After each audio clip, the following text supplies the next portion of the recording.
On one planet, the majority of the creatures were tall, but a small minority always believed that they personally were not tall enough.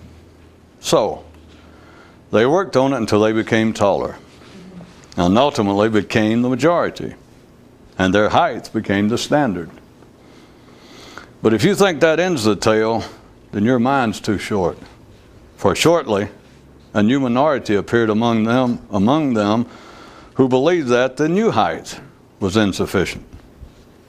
And so, as you should know, it goes. Now for some combination theological and zoological news. Lions and other assorted creatures on this planet never get anywhere because of their lackadaisical attitude. Shape up, you saps. Don't you ever want to amount to anything? And several priests and not a few scientists were much relieved that we use as examples dumb animals.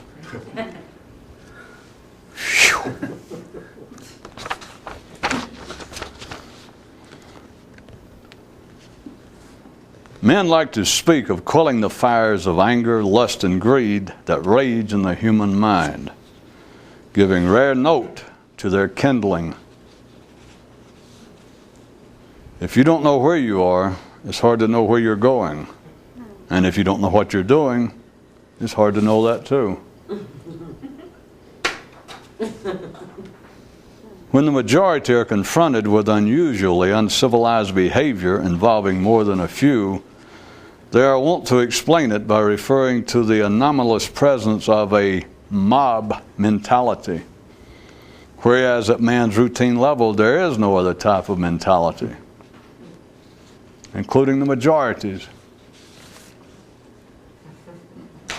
After a near lifetime spent surfing the many spiritual texts, one man came to realize that as men have forever spoken of the necessity for compassion to ever achieve the awakening, what they were unknowingly referring to was the requirement for absolute impartiality of thought.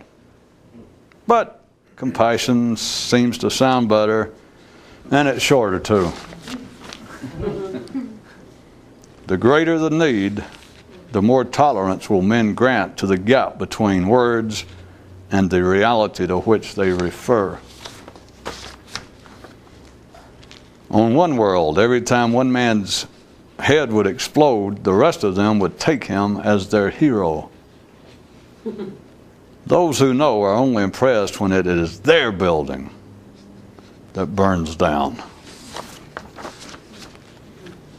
Possessing no intellect comparable to man's, animals cannot be said to know what they are doing. They simply live. While man, on the other paw, being able to think, must be spoken of as not only living, but also as knowing what he's about in this pursuit. Right? Now don't everyone growl out your answer at once. So reflected one man one day. What kind of spiritual maturity and increase in wisdom is it that is tied to the physical decrease in hormonal activity? And yet, such is the standard type known to ordinary men. And may I point out to you again, as pertinent and obscure as may seem the connection, that a man who takes credit for anything is not a man who knows. On one world, when the young creatures became mature enough to start receiving the education needed by the planet, and indirectly so by the creatures collectively, the first thing that occurs is the effort to take from them most of what they've already non-verbally learned, and those parts left severely conditioned. There was once a mystical order that went by the name of How Fun. Oh yeah, there was also an ancient order that was called Be Defiant. Oh, and there was also another mystical group whose rallying cry, when translated from the Mongolian or whatever it was fun-filled defiance. Though I do think it's safe to assume that their definitions of fun and defiance might deviate somewhat from the common. When it came his turn, one man stood and pronounced, "Accept no substitute for the real substitute," which I define as civilization and the common comfy mental life of man. He sat back down amidst something a bit less than overwhelming applause and approval. Perhaps he picked an overtly ersatz form for his comment. But then again, what other choices are normally available? As the boy headed for the door, his father called out to him, "Don't you go off and swallow a parrot and then come back here begging for God knows what." And the boy stopped and said, What? And the old man replied, "See, you're starting already."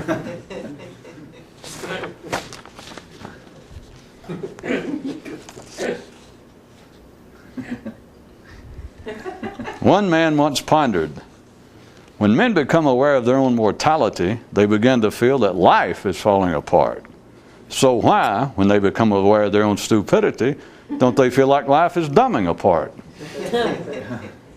Another one of those splendid questions that ordinary men can sometimes ask, but they should be thankful, seldom answer. Although everyone from philosophers to scientists say that they want to know the full and complete truth about everything, one truth that they still do not recognize is that men believe that they want to know more than they actually want to know. More about journeys. One man noted to his son, who seemed interested in adventure, "While there may be 6 billion roads to Istanbul, only a few will ever be traveled." Some years later, the son noted to his son, "While there may be billions of roads to Istanbul, the only one of consequence is the one you travel." And years after that, the great-grandson of the first man still found his way there.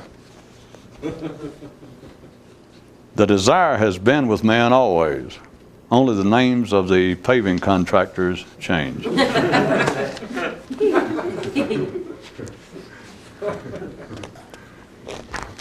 Ordinary minds, being primarily interested in man's behavior, can thus, as the body ages and its appetites decrease, attribute to itself an increase in tolerance and understanding. A conclusion ill-founded from any knowledgeable view.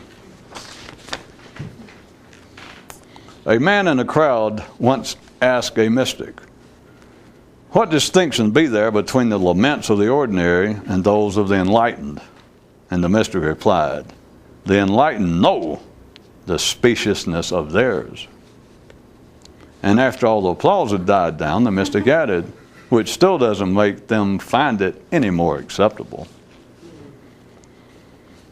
A man once did a genie's sister a favor, and in return the spirit gave the man a choice of rewards, that he could be made to either find pain intolerable or else stupidity. And a man in the crowd said, "How come I can't find a genie like that?" And while he meant this rhetorically, I'll still answer the question. It's because it's all in your mind. And men don't know to look there. No one is helped by being picked on, except for the few, born with the ability to comprehend a view of change that transcends the routine. Shall we once again momentarily visit the plain and obvious, to wit, that only those who want to learn, learn. That men's basic views of life and death are flawed should be evident by the fact that even the products of his own invention, that is, that any aspect of civilization, once dead, cannot be revived. And as evidence of man's faulty use of the mind is the fact that the above doesn't seem to literally make sense, and yet it does. The speaker came out and so addressed the crowd. When an anxious man knows not what else to do, he preaches. And someone raised a hand and immediately asked, but could he not say nothing and instead, for instance, do something like go for a run or do sit-ups or something like that? And the speaker was really and pleasantly surprised to have finally found an audience worth talking to. For those of you keeping a notebook, you might like to jot down the fact that every good transcendental conversation ever had was not between people, but between pauses in one man's thinking. And thus, I assume you understand why all of the truly great dialogues never get written down. There was once a farmer who left his home and joined the ranks of the warriors. Therein he had many wondrous adventures and saw many marvelous sights. But the day came when he returned home, and when his neighbors asked him to describe what all he had experienced, he realized he was unable to do so. Put also in your notebook that this too occurred solely in one man's mind. Do you begin to see a pattern to all of this? Some of you, in fact, might enjoy hearing that once upon a time someone referred to this kind of activity and the ultimate discovery of the truth about life as the pattern on a carpet consuming the carpet, so that nothing is left of the carpet or pattern but what was there before.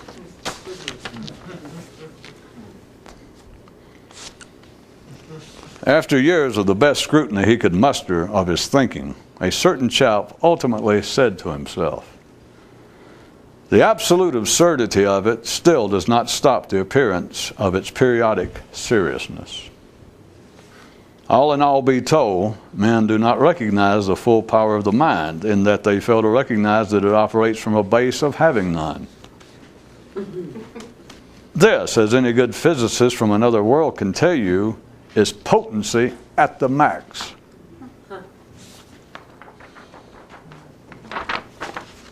The inner credo of one nightly order, now long and probably just as well forgotten, went, only the stupid ask for forgiveness. Only the stupid need forgiveness. So consider what horse that has us ride, old chum. As long as you believe in death and that men are individually conscious, you will believe them in need of compassion. And now, the etymological considerations of thought. Etymological considerations of thought. The mind is like a spider caught in its own web. After listening to the news here, one man has come to this finding. If the actual location of civilization is in man's head, then so too is history. So what am I doing with all these expensive books on the subject?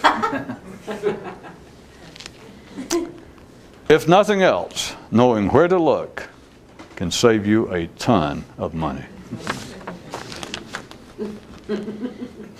When you understand fully what thinking's about,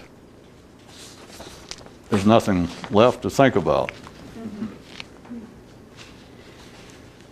In the more complex scenario, after a knight has taken up his king's quest and discovered the Grail then sends him back to rediscover the king. Simple men make simple discoveries. But as long as they stay simple, they find this sufficient for them. In his travels, after passing the same spot several billion times, one man suddenly recognized it.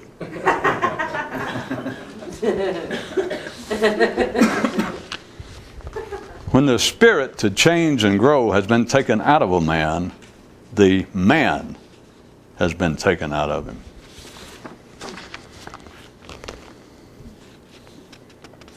One guy says he doesn't feel like he's making much progress unless he can periodically glance at himself in the mirror and hardly recognize who he is.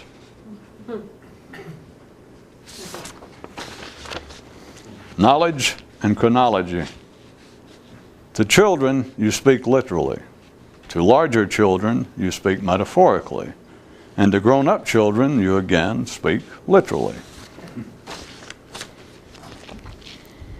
Toward the end of one extreme mountain trail was a sign that said, "Only fools still worry about what it all means."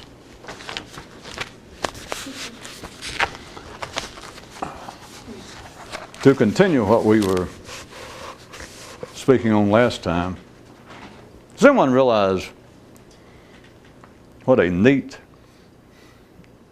piece of verbal, if not neural ledger domain that is? For those who may be watching this for the first time, or those who only see it infrequently, to start off the show saying, "What a pickup last time." I mean, it gives the illusion. It gives them the distinct impression that there is an actual planned sequence, some program to this. It makes people feel better. It doesn't, of course, make people feel better. It makes them mentally feel more comfortable, which, of course, is my primary intention in life.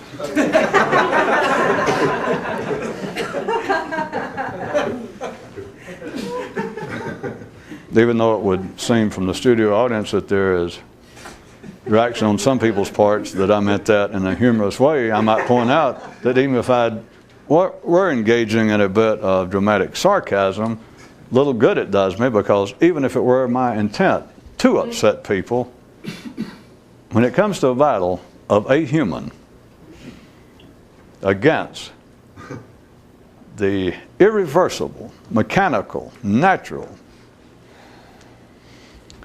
wearing down of one's hormonal excitement in life,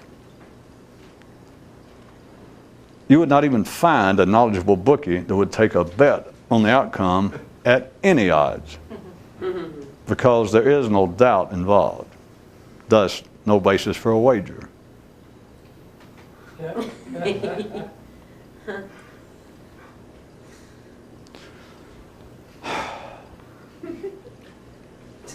I just thought of a new book title, "The Loneliness of the Solitude Understander."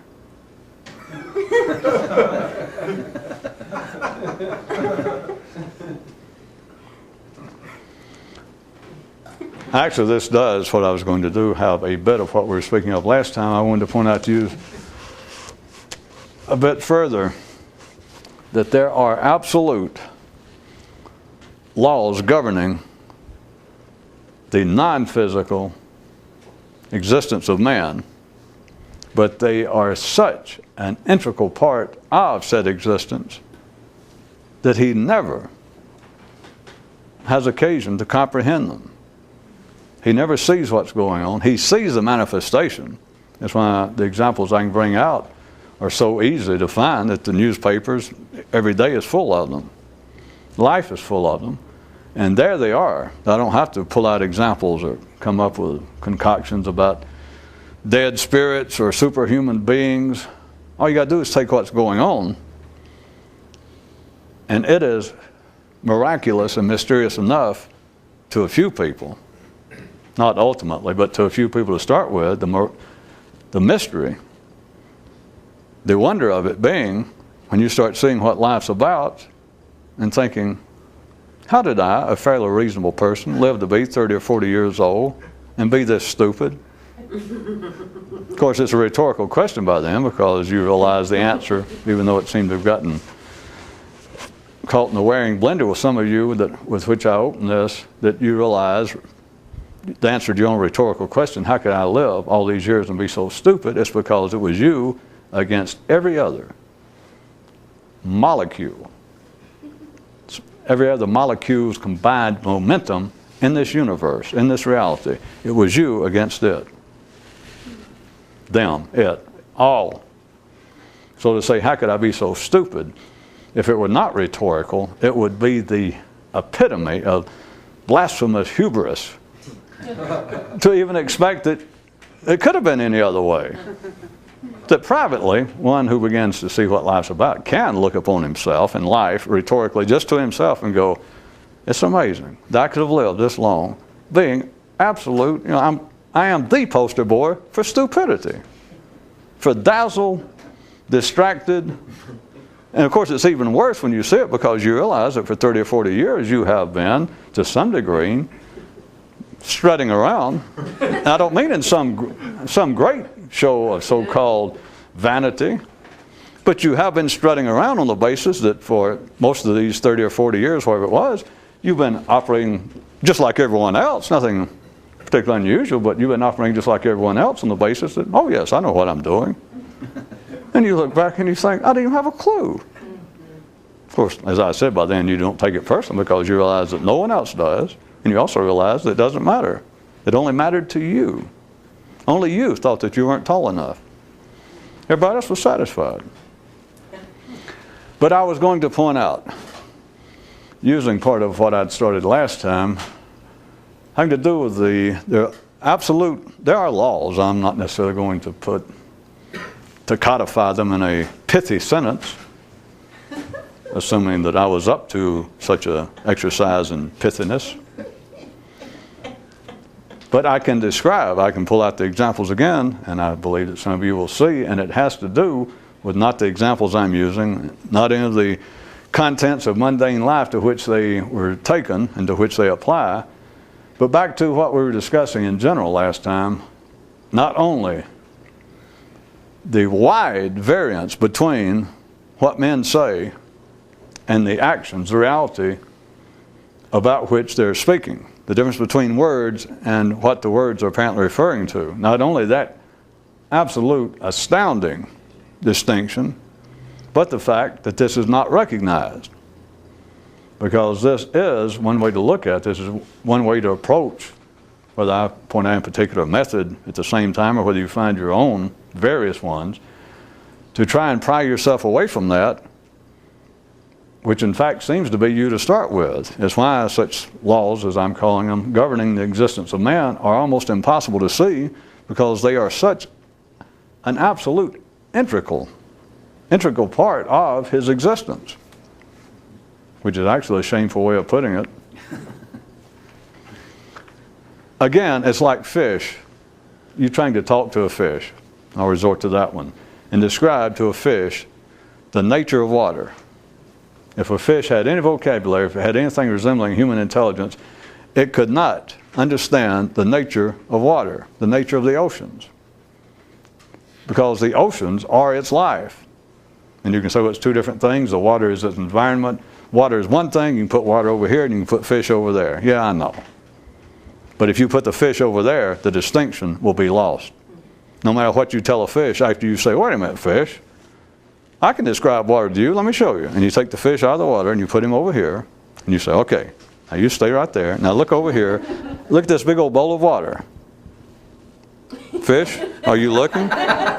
Fish. The distinction is lost. You cannot describe to a creature the environment which is, to that degree, an integral part, that although it's obviously two different substances to the mind, fish and water are two different objects.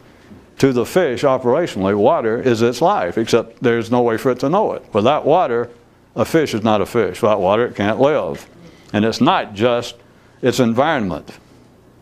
It looks so to us outside the environment that we're not dependent upon the same environmental conditions as the fish. When the fish, if it could think of itself, I plus not I equals fishdom, equals me.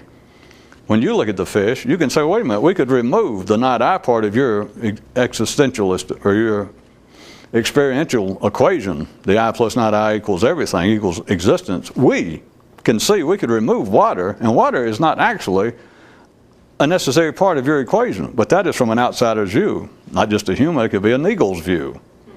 To be a fern's view, if they could think. But you cannot do it with the creature involved. That once you removed it from that kind of environment. All right. Now, and this, of course, does not have to do with physical environment, and I'm speaking now of mental, that these kinds of laws, these kinds of, well, let's just call them laws, nothing spooky, but these kind of laws cannot be seen by the mind, because to the mind, the relationship to these, as I'm calling them laws, is the same as between a fish and water.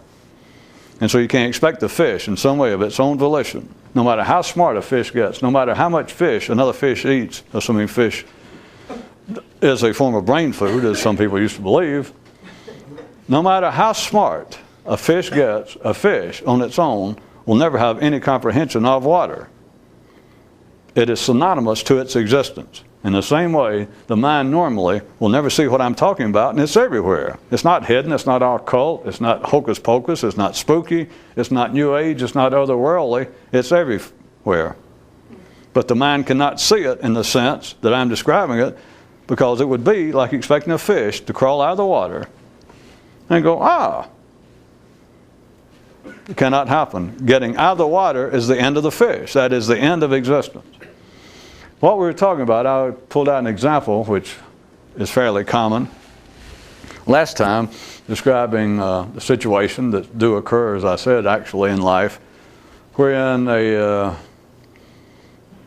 city or a country is celebrating their Independence Day. The whole country is living it up, and then in the midst of it, just using their terms, a terrorist bombing occurs, killing many people, injuring thousands, and it stops the celebrations, of course, and rents the collective emotional soul and heart of the country.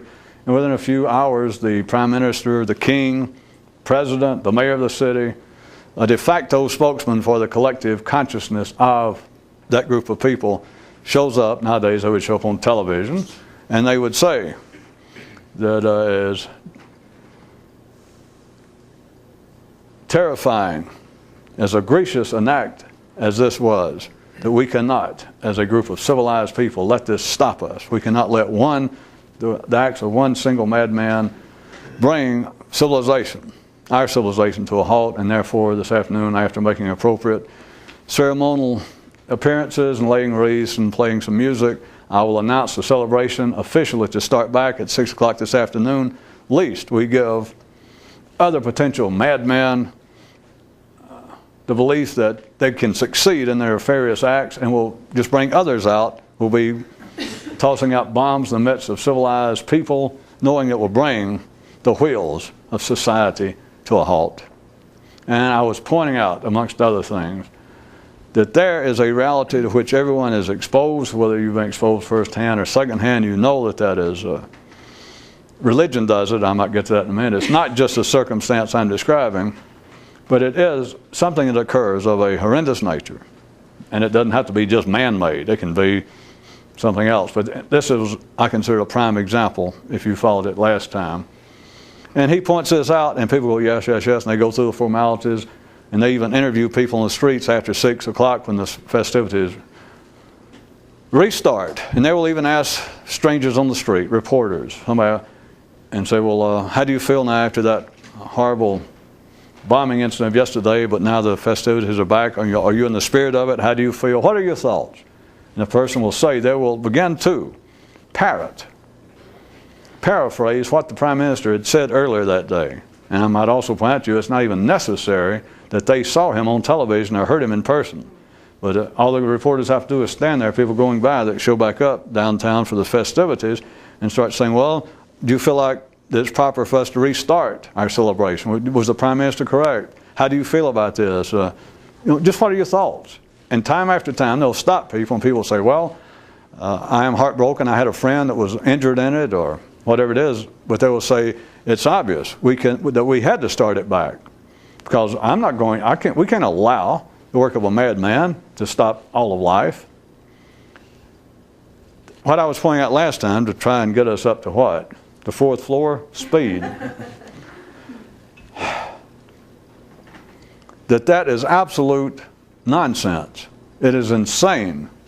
Or let's just be plain, it's not true. It is prattle passing for insight. What the Prime Minister said, the punchline of it, that we've got to go back and do this. We've got to start back celebrations, or else, if we do, let this stop us. If we do let this horrendous act get the better of us, this will only encourage other madmen to engage in similar acts.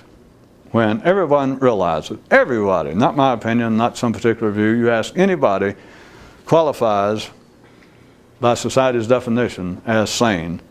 Is that true? Do you think that just because we start the celebrations back here, that there are madmen somewhere keeping track, other madmen that would love to throw a bomb out there, but then see that after only a day and a whole lot of hand-wringing and cursing and moaning and wailing and a little ceremony, a laying of a wreath and washing the blood off the street, that they went right back to partying, that some madman somewhere, they call him madman, I'm just accepting the definition, is sitting there watching on TV or hears about it in person and goes, well, I'll be down, and it stops all of his plans. Yes, that we all realize. Well, that's the same way I say we all realize any sane person, given the situation I'm describing, if I had them apart and say, you know that's not true, they go, yeah, you're right. They know it's not true. In the same way that, well, let's press on. I wanted to take it expanded a bit. I pointed out that it serves a real purpose, that men must talk. Well, let me get to tonight's point. Let me start. It was a news item. I slipped in on you. That the greater the need, the greater the immediate need, if you'd like to throw in an adjective, the greater the need, the more tolerance men have of the gap between what they say and the reality of what their words refer to. Now, the example that I just selected, assuming that you still see, that any reasonable person, any sane person would see, that they know, regardless of what the Prime Minister, they could have the Pope or the head of their national church show up and say that same kind of statement like, we must carry on. And sometimes they'll even say such things as, we must carry on. And this kind of a paraphrase, a different version of the original one I gave you, they'll say something like, well, we must carry on. Maybe they'll get there to the actual ceremony and lay a wreath and have a few seconds of silence and the band play a hymn or the national anthem, and the Prime Minister and dignitaries stand there over the spot where the bomb went off, where a lot of people were killed. They'll do all that, and then the King or the Prime Minister will say, well, now we're going to start the celebration back, just to show that the innocent victims of this act did not die in vain. And they'll strike up the band, everybody cheer. We're going to go back and party, and that at least will show that these poor innocent victims, men, women, little children, they did not die in vain.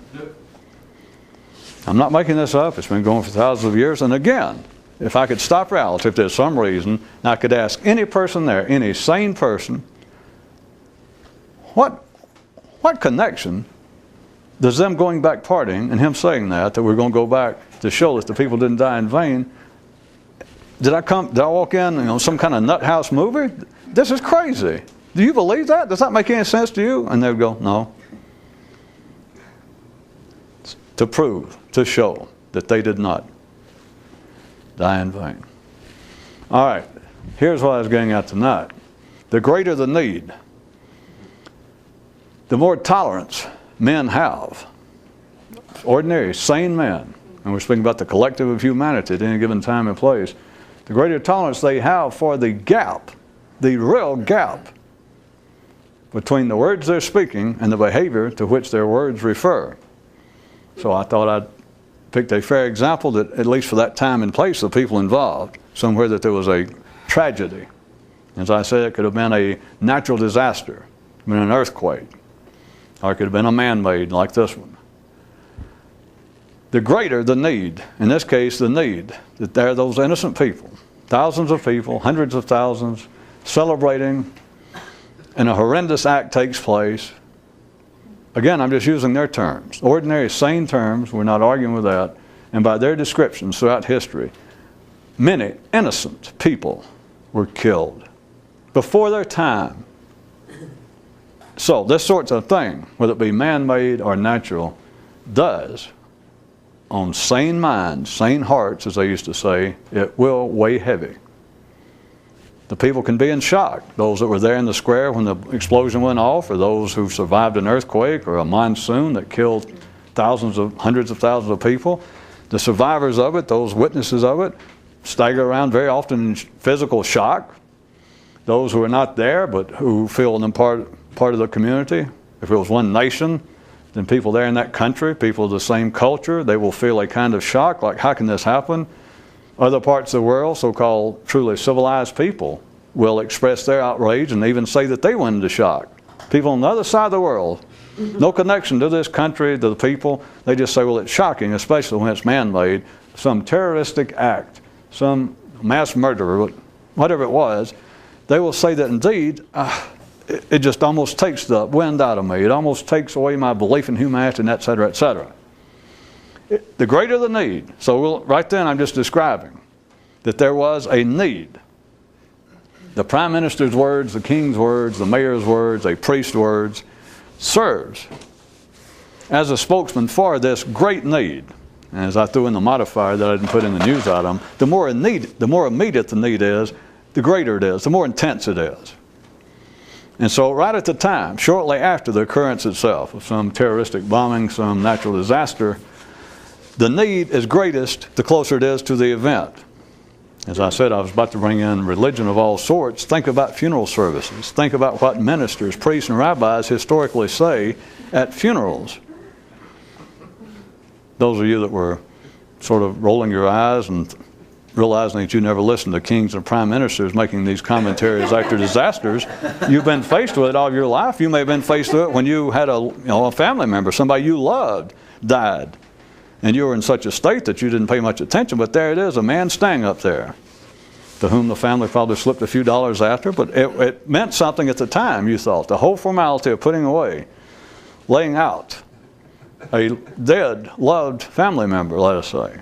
And a minister will stand there and say things pertinent to your particular religion or the deceased religion, and you could be an atheist. You could have no interest in the religion, and you will sit there and sort of nod along. When what they're saying, there's no better example of prattle. Nonsense. What they're saying is absolute nonsense. The same way as saying that the prime minister is saying, well, we're going to start the festivities back to show that those innocent children and women who died here yesterday did not die in vain. And people will shed a tear and look down, and then the band will strike up and they'll go back to partying. What can you call that? The sentence makes sense, obviously, grammatically. But can you think of a better example of prattle, of nonsense? Or to stretch it just a bit, just for dramatic purposes, insanity. And yet it's not insane. But it is obvious. All you've got to do is ask a sane, ordinary mind, is what they're saying, does it bear any resemblance to the reality as we know it? Not my reality, not from some view, from their own reality. To take anybody who hears that at a funeral or hear a prime minister or a priest make such pronouncements in the aftermath of some public tragedy. You ask any sane mind there, if you give them alone, and you want, is what he's saying, does that bear any relationship to reality as you know it? To hear what a religious leader, a priest or someone says at the funeral of a dead person. Perhaps someone you love and you're all carried away, but if you could stop it right then and say what he's saying about life after death and the death of Jesus or whoever prophet, whatever religion it is, and about we're assured of life after death, we're assured that someday we'll all be together. We are. Oh, I guess that's why he's a priest and you're not. I guess that's why he's king. That's why he's prime minister, that he can say, well, in just a second we'll start the festivities back just to show as proof that those innocent people did not die in vain. You think, phew. You would have never thought to say that, probably. Most of the individuals there would not. And many of them, if there was a poll taken immediately after that about what do you think of the present prime minister, I mean, his rating would probably be 99% for a few hours. People who'd never heard him, because it means so much. They would say, I have never been touched like that. He expressed my sentiments exactly. which is a sub-context of how far removed words are from reality, because that person would have never thought that. That's one reason that they have a prime minister. That's one reason that we have kings, heroes, leaders, in the non-physical sense, not just the meanest wolf leading the pack, which under certain conditions we still won't, humans won't, but under the non-physical conditions. He was expressing for the collective thoughts which they would never have, but if you ask them, if you said, what does all that mean? I mean, they go, well, it just shows that we're still human, and we have the human spirit, and we will not lay down and die just because of some small calamity like this. So we're going back and parting, and that, to prove that those people didn't die in vain. They go, yeah, that's what you just said. I go, but that's crazy. It's crazy. And they go, well, yeah, I guess you're right. But they believe, if they did not think about it, which they won't, that's not the purpose. And as you know, or those of you who might be just watching this, my purpose is not trying to stick balloons in reality, which I could try. There's enough useless acts one can do in life, unless you just want to reach the epitome of useless acts. There are no sham balloons out of which sham air should be let. I'm not attempting to stick balloons in pins in any balloons, or not any. But I'm showing you again that there is an absolute, recognizable, demonstrative gap, not by my definition, but by their own definition of ordinary people, between what they say, between the words and the reality that the words refer to.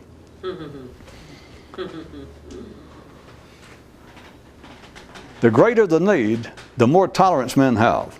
Therefore, you can hear a prime minister, a priest, a rabbi at a funeral.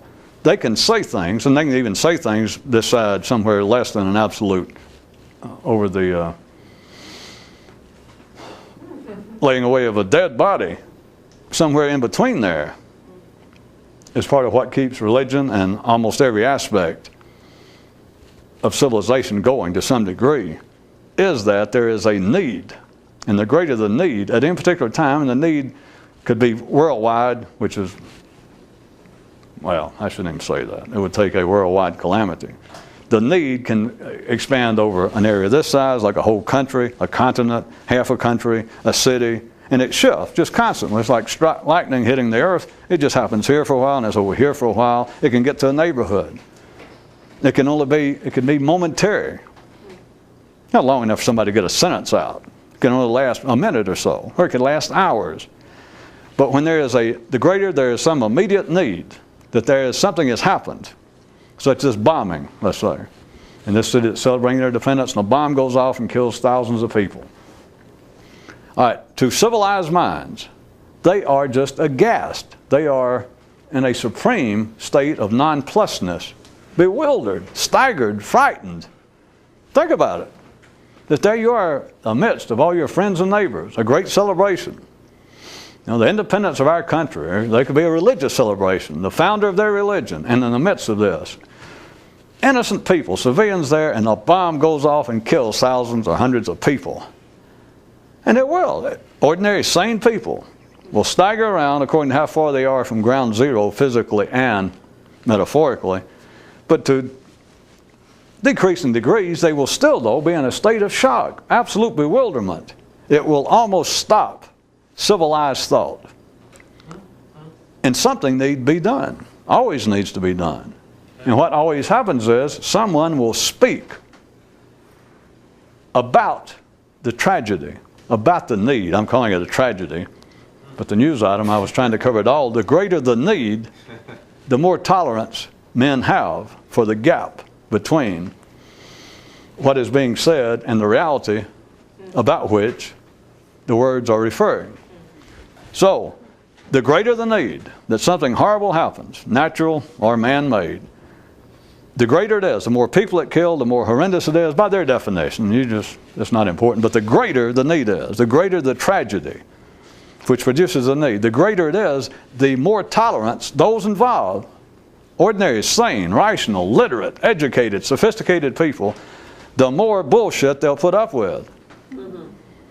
of course I'm putting it now sort of a negative, humorous, or sardonic twist, the greater the need, the greater the tolerance they have for someone to speak for them in terms that is absolute prattle. It's insane. It's irrational. It is non-believable under ordinary circumstances. And yet, the tolerance expands for that time period.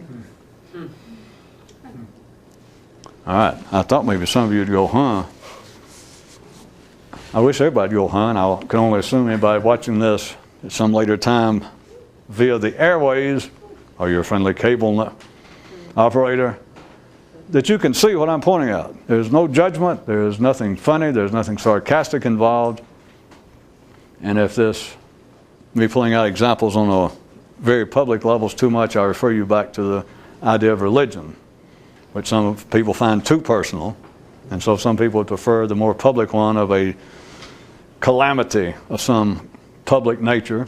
But I can refer you back, if you can keep from choking on examples of religion, because it's not attacking religion either, but people will. They become frightened. It doesn't just take deaths. Somebody can be afraid that they themselves are about to die and will consult with their priest, some religious leader. And they will accept from him ideas, promises, placations of a verbal nature that under almost any other conditions, this same person would reject out of hand. It's not that hard to see. Well, all right, I can take it even further. It's a kid screaming late in the middle of the night, and you run in, your little child, and he's saying that he saw some kind of woolly monster up his window. And you go, oh no. You go, that was the angel. Everyone has an angel. And it was just the darkness of the night. But that was your guardian angel who looks after you, who in fact stays outside the house to make sure you are safe. And the little kid goes, really? And you go, yes. And he goes, aw. And you hug him and leave. It's the same thing. It's the same thing. Humans, adult humans, certainly do not like such comparisons, but there is no difference. The greater the need, the more tolerance men have for the demonstrative gap between words and the reality to which they are referring. I said can only trust and hope, if I'm going to carry this further, which I'm about to, that you can see what I'm describing. That under times of great duress, large groups of people, whole little societies, or a whole church, a whole family, will accept words from some apparent source of authority, a leader of some kind, religious or mundane leader, political leader. They will take assurances, that is words. This is all verbal now, but they will take verbal assurances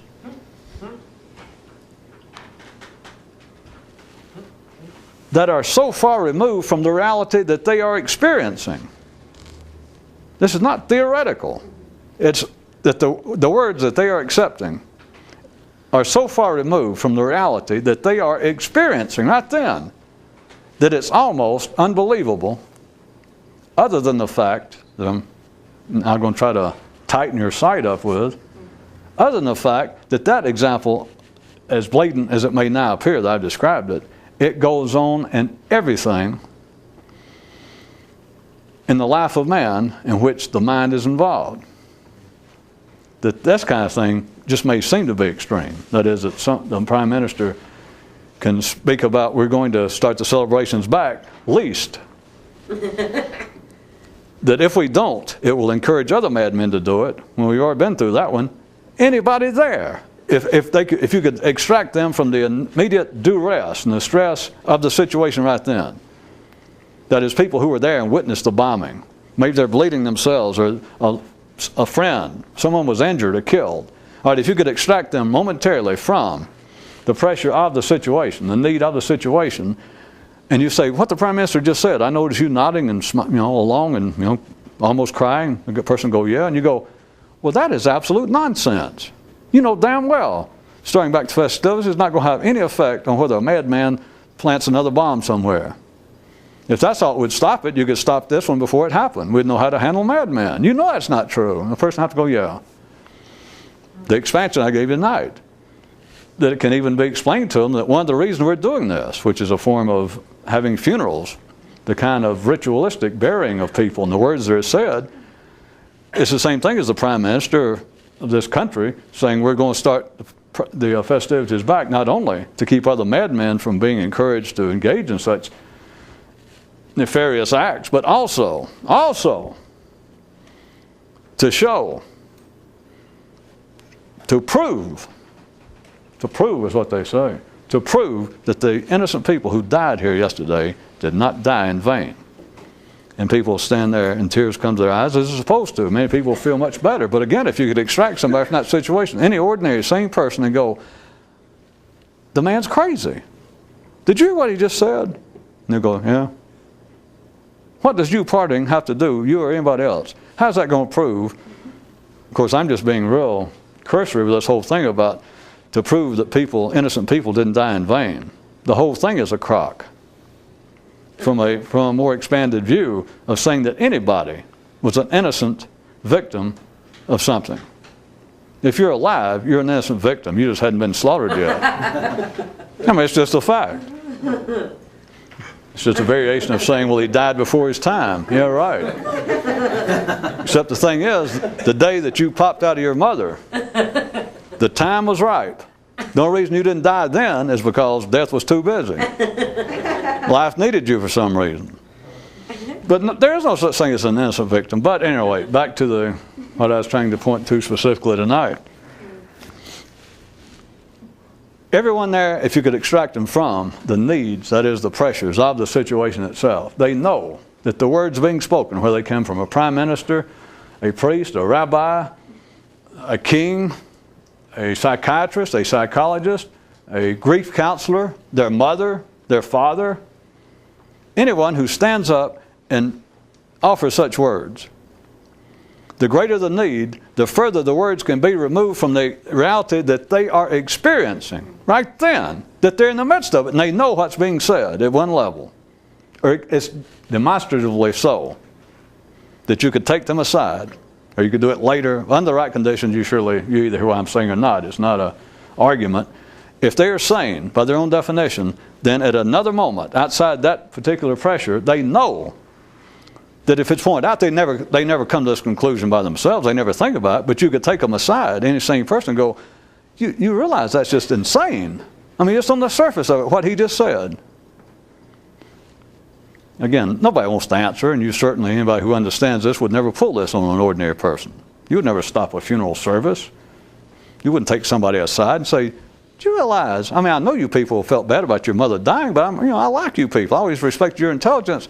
I've never been to a funeral like this. What was this crap about that priest or that shaman, whoever it was, talking about that they are now living up in the trees with gods or in heaven and paradise, and that he knows it, and how assured we are of the fact because it says so in those papers he had that they've been saving for several hundred years. You go, are you people crazy? You know you wouldn't do that. But in a sense, they do know it's crazy, but crazy now in the sense that the words being spoken have no relationship, not useful. They have no real relationship to the experience, to the reality that they are experiencing. It's just a fact. If that is now, after all these minutes tonight, if you can catch a glimpse of that that's simply true. The same thing is in continual existence. This was the kind of law I said that running the everyday existence of man, which the mind is never aware of because it is to the mind as water is to a fish. But this is the same kind of law, that everything man says has some. You remember once I described to you, it's no great secret, that any good machine to work must have tolerance between its working parts. It simply does. It gets to a certain point, whether you never thought about it, but if you're going to try to make a set of gears, the gear arrangement work, and you've got two gears, the closer they work, the tighter they are, the more efficient they operate up to a certain point. Because if you get them too efficient, you get them to the point of maximum efficiency and you go just that far past it, they won't move.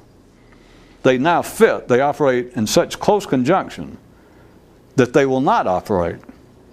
So therefore there has to be a tolerance in all machinery. That is, you understand, a looseness of some degree or the parts will not move. There is that same kind of need.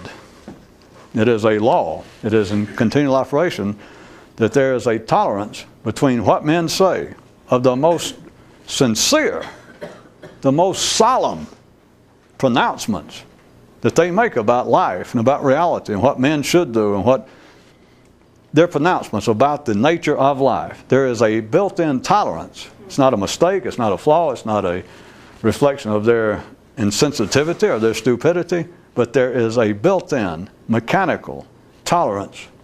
That is to say, a gap, a looseness, a distinction. No matter how hard they try, no matter how specific or sincere they attempt to be, there is a gap between everything a man says, that all men say, and the reality to which the words are referring. But now, again, we're going to have to leave the tapes out, but I'm pointing out, I assume, we will rhetorically assume that everyone saw what I was pointing out about the Prime Minister and his statements, regardless of the fact of the purpose it serves and how that it's necessary, that it still can be seen by those involved. If they're taken outside the immediate need, they see that there is such a tolerance between what's being said and the reality as they know it, that it's just absolutely folly. It's just prattle. It's almost insane.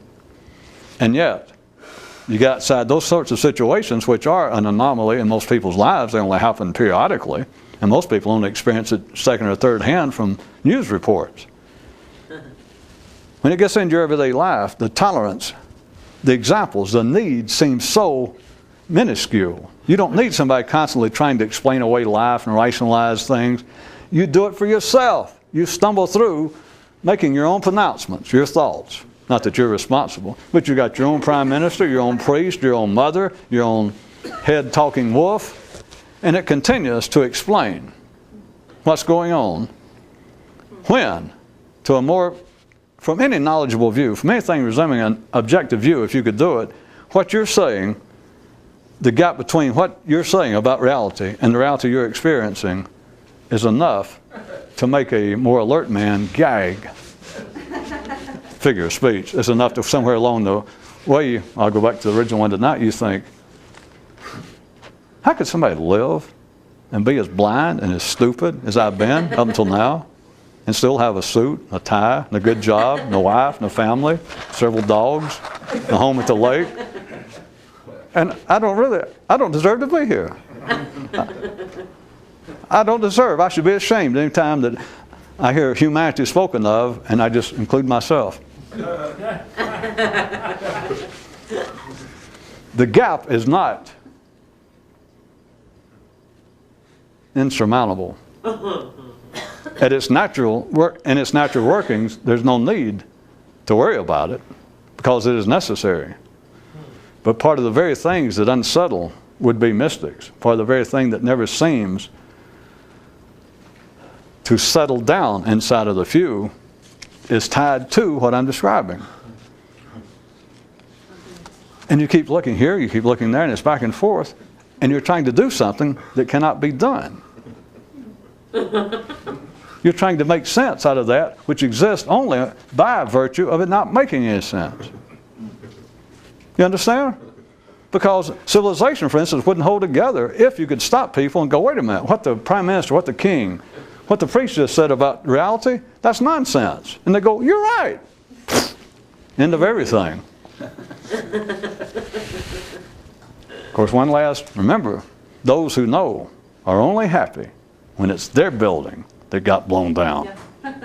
That's the only thing that counts, folks.